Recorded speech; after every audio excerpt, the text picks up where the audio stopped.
ടൗണിൽ മുഴുവനും പോസ്റ്റർ ഒട്ടിച്ചു കഴിഞ്ഞു.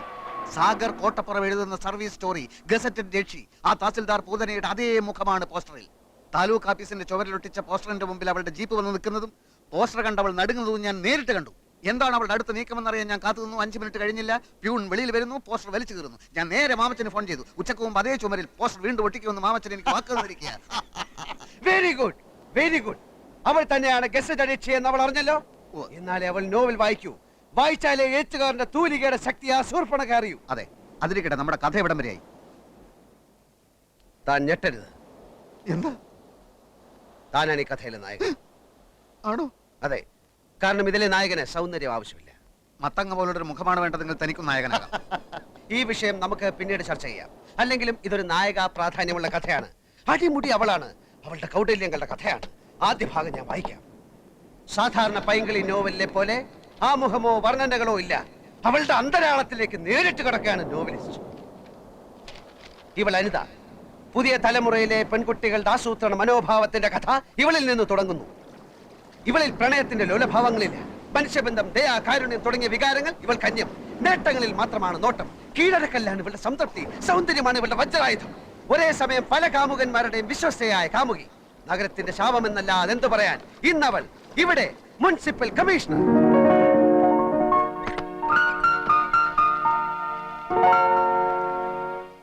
തലയ്ക്കകത്ത് കളിമണ്ണ് മാത്രമുള്ള ഈ കമ്മീഷണറെ സ്ഥലം മാറ്റാൻ നഗരപാലകർ ശ്രമിച്ചതിന്റെ ഫലമായിട്ടാണ് പുതിയ കമ്മീഷണർ ദിലീപ് മേനോൻ സ്ഥലത്തെത്തുന്നത്.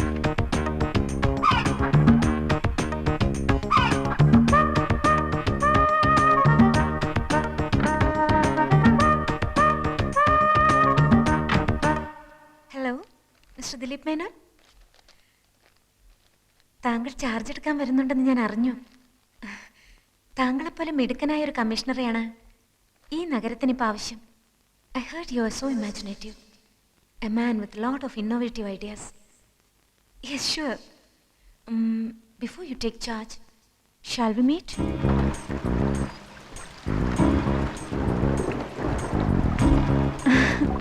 എന്തിനാണ് വരാൻ പറഞ്ഞത്? ആദ്യം അകത്തോട്ട് കടന്നിരിക്കൂ.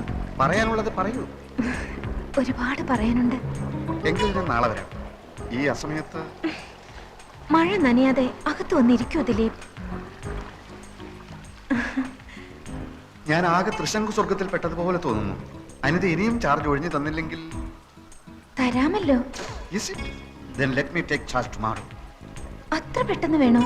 ഇങ്ങനെയൊക്കെ ചോദിച്ചാൽ ഞാനിപ്പോ ഈ വാടക വീട്ടിൽ എന്തിനാണ് ഇങ്ങനെ താമസിക്കുന്നത് എന്ന് തന്നെ എനിക്ക് മനസ്സിലാവുന്നില്ല. എനിക്ക് മനസ്സിലാവുന്നുണ്ട്. എന്തിനാണ്? എപ്പോഴും എനിക്ക് കണ്ടുകൊണ്ടിരിക്കാൻ. നമ്മൾ തമ്മിൽ ആദ്യമായി കണ്ടത് എന്നാണെന്ന് ദിലീപിന് ഓർമ്മയുണ്ടോ? അന്ന് ഈ വാടക വീട്ടിൽ വെച്ച് അല്ല ദിലീപ്, അതിനു മുൻപ്.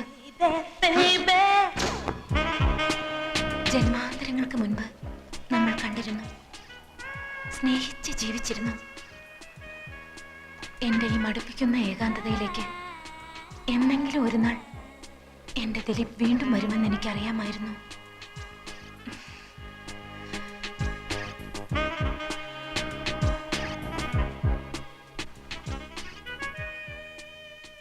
തനിക്ക് എന്താണ് സംഭവിക്കുന്നതെന്ന് ദിലീപ് മേനോന് നിശ്ചയമുണ്ടായിരുന്നില്ല. അന്ന് വരെ പരസ്ത്രീ സ്പർശം അറിഞ്ഞിട്ടില്ലാത്ത ദിലീപ് മേനോൻ ഒരു സ്വപ്നത്തിലേക്ക് വഴുതുകയാണ്. പാവം മേനോൻ. കമ്മീഷണർ അനിതയുടെ കാപട്യം അറിയാതെ ആ നിമിഷത്തിൽ അവളെ പ്രണയിക്കാൻ തുടങ്ങി. അന്നേരം ഒരു സർക്കസുകാരിയുടെ മെയ്വഴക്കത്തോടെ ദിലീപ് മേനോനിൽ അനിത പടർന്നു കയറി.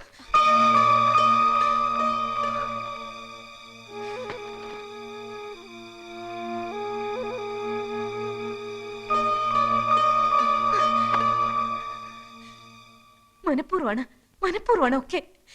സാർ ഒന്ന് വായിച്ചു നോക്ക്. എന്തൊക്കെ വൃത്തികേടുകളാ അയാൾ എഴുതി കൂട്ടിയിരിക്കുന്നത്. പിന്നീട് ദിലീപ് മേനോൻ പ്രഭാതത്തിൽ ഉദിച്ചു വരുന്ന സൂര്യനെ കണ്ടില്ല, നിലാവ് കണ്ടില്ല, ആകാശത്ത് പറന്നു നടക്കുന്ന പറവകളെയും പുൽമേടുകളിൽ മേഞ്ഞു നടക്കുന്ന കുഞ്ഞാടുകളെയും കണ്ടില്ല. പ്രണയമെന്ന ചതിക്കുഴിയിൽ തന്നെ വീഴ്ത്തിയ ആ വഞ്ചകിയുടെ പുഞ്ചിരി മാത്രമായി എപ്പോഴും മനസ്സിൽ. നഗരത്തിലെ പാർക്കുകളിൽ, കടലോരങ്ങളിൽ അവരുടെ രാവുകളും പകലുകളും പ്രണയാതുരമായി തുടിച്ചുകൊണ്ടിരിക്കവേ ഒരു സായാഹ്നത്തിൽ എങ്ങു നിന്നോ തീഷ്ണമായ ആ 2 കണ്ണുകൾ അവരിൽ വന്ന് പതിച്ചു. തുടരും. അതേത് തീഷ്ണ കണ്ണുകൾ? അതാണ് സസ്പെൻസ്. ഇപ്പൊ താൻ ആകാംക്ഷയോട് ചോദിച്ചില്ലേ, അതാണ് തുടർക്കഥയുടെ ടെക്നിക്ക്. വായനക്കാരെ അടുത്ത ലക്കം വരെ മുൾമുനയിൽ നിർത്തുക. ഈ തീഷ്ണ കണ്ണുകളുടെ ഉടമസ്ഥൻ ആരാന്നാ ഞാൻ ചോദിച്ചത്. സസ്പെൻസ് ആണെന്ന് പറഞ്ഞില്ലടോ. എന്നാലും അടുത്ത ലക്കത്തിൽ ആ തീഷ്ണ കണ്ണൻ കയറി വരില്ലേ? അങ്ങനെ ഒരുത്തന്റെ ആവശ്യം എന്തായിപ്പോ? സംഗതി വഞ്ചനയും മറ്റുമൊക്കെ ആണെങ്കിലും ഞാനും നായികയും പ്രണയിച്ചിങ്ങനെ സുഖിച്ചിരിക്കുമ്പോ മറ്റൊരുത്തൻ അങ്ങനെ ഇടയ്ക്ക് കയറി വരുന്നത് എന്തിന്? അത് പറയാൻ താൻ ആര്? ഒരു എഴുത്തുകാരുടെ സ്വാതന്ത്ര്യത്തിൽ കയറി കൈകടത്തിയുണ്ടല്ലോ. ഒരു പിണ്ണാക്കൂല്ല. ഇറാൻ ഭരണകൂടം സൽമാൻ റഷ്ദിയുടെ തലയ്ക്ക് വില പറഞ്ഞില്ലേ? എന്നിട്ട് എന്ത് സംഭവിച്ചു? അയാൾ ഇപ്പോഴും ഒളിച്ചു നടക്കല്ലേ? അയാൾ ഒളിച്ചു നടന്നാലും അയാളുടെ തൂലിയേക്ക് വിലങ്ങ് വെക്കാൻ ആർക്കെങ്കിലും കഴിഞ്ഞോ? ഇനി ഞാനൊരു സത്യം പറയാം. തഞ്ഞിട്ടത് താനല്ല ഈ കഥയിലെ യഥാർത്ഥ നായകൻ. ഈ വരുന്ന തീഷ്ണ കണ്ണുള്ളവൻ അയാളാ ശരിക്കുള്ള നായകൻ. അയാൾ അതിപ്രശസ്തനായ ഒരു സാഹിത്യകാരനും ഒരു നോവലിസ്റ്റും. ഓ, മനസ്സിലായി. ഈ വരുന്ന നോവലിസ്റ്റിന്റെ പേര് സാഗർ കോട്ടപ്പുറം എന്നായിരിക്കും അല്ലേ?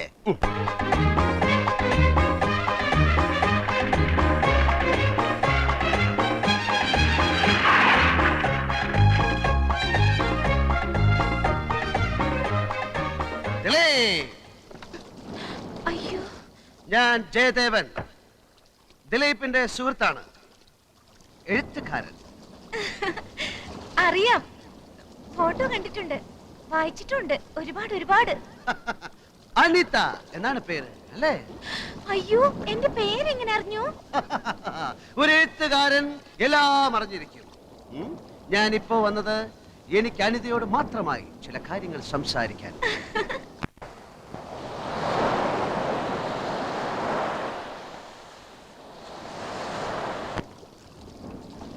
അനിത ദിലീപിനെ സ്നേഹിക്കുന്നു എന്ന് ചോദിച്ചാൽ ഇല്ല എന്നാ ഉത്തരം. നോക്കൂ, അവനൊരു പാവമാണ്. ക്യാൻസർ ബാധിച്ച് മരണം കാത്തു കഴിയുന്ന ഒരമ്മ, കണ്ണിന് കാഴ്ചയില്ലാത്ത ഒരു അനുജൻ, കെട്ടിക്കാൻ പ്രായമായ 5 അനുജത്തിമാർ. അങ്ങനെ 100 കൂട്ടം പ്രശ്നങ്ങളുടെ ഇടയിൽ കിടന്ന് നട്ടം തിരിയുന്ന ആ മരങ്ങോടൻ ഒരു ചൊക്കിളിപ്പട്ടിയെ പോലെ നിന്റെ പുറകിൽ വാലാട്ടി നടക്കുകയാണ്. അവൻ ആ ജോലി തിരിച്ചു കൊടുത്തില്ലെങ്കിൽ നിന്റെ മോൻ അടിച്ച ചമ്മന്തിയെ കൂടി. എന്ത് പറ്റി പറയൂ, എന്തിനാ? ഞാൻ ആരാധിക്കുന്ന വലിയൊരു എഴുത്തുകാരന്റെ വായിൽ നിന്ന് ഇത്തരം വാക്കുകൾ ഞാൻ തീരെ പ്രതീക്ഷിച്ചില്ല. ഞാൻ സത്യമാണ് പറയുന്നത്. സത്യം എന്തോ ആവട്ടെ. സത്യത്തിന് അങ്ങനെ എന്തോ ആകാൻ കഴിയില്ല, കാരണം സത്യമാണ് സത്യം. വേണ്ട മിസ്റ്റർ ജയദേവൻ, കൂടുതൽ സംസാരിച്ച് നിങ്ങളെ പറ്റിയുള്ള എന്റെ സങ്കല്പം തകർക്കാൻ എനിക്ക് ആഗ്രഹമില്ല.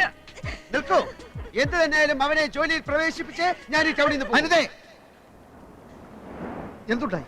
നീ എന്താണ് അനിതയോട് പറഞ്ഞത്? അനിത, ഞാൻ പറയുന്നത് അനുസരിക്കുന്നതാണ് നിനക്ക് നല്ലത്. എന്തുണ്ടായി എന്നാ ചോദിച്ചത്? നീ പോടാ, പിണ്ണാക്കുമാടാ. ജയദേവ, അതെടാ ജയദേവൻ തന്നെ. നിനക്ക് നിന്നെ പറ്റി വിചാരമില്ലെങ്കിലും എനിക്ക് നിന്നെ പറ്റി വിചാരമുണ്ട്, മനസ്സിലായോ? ഇതുകൊണ്ട് തന്നെ ഞാൻ പറഞ്ഞത് ഈ മൈഗുണൻ സാഹിത്യകാരൻ ഈ കഥയിൽ ആവശ്യമില്ലെന്ന്. പിണ്ണാക്ക് മാടൻ അല്ലേ? ദിലീപ് മേനോനായിട്ട് എന്റെ ചിത്രമാണ് വാരികയിൽ വരച്ചിരിക്കുന്നത്. അതുകൊണ്ട് തന്നെ താൻ കയറി വന്ന് എന്നെ അപമാനിക്കുന്ന രീതിയിൽ സംസാരിക്കുന്നത് എനിക്ക് ഇഷ്ടമല്ല. തനിക്ക് ഇഷ്ടമാണെങ്കിൽ താൻ തന്നെ പാടുവെക്കപ്പെടോ.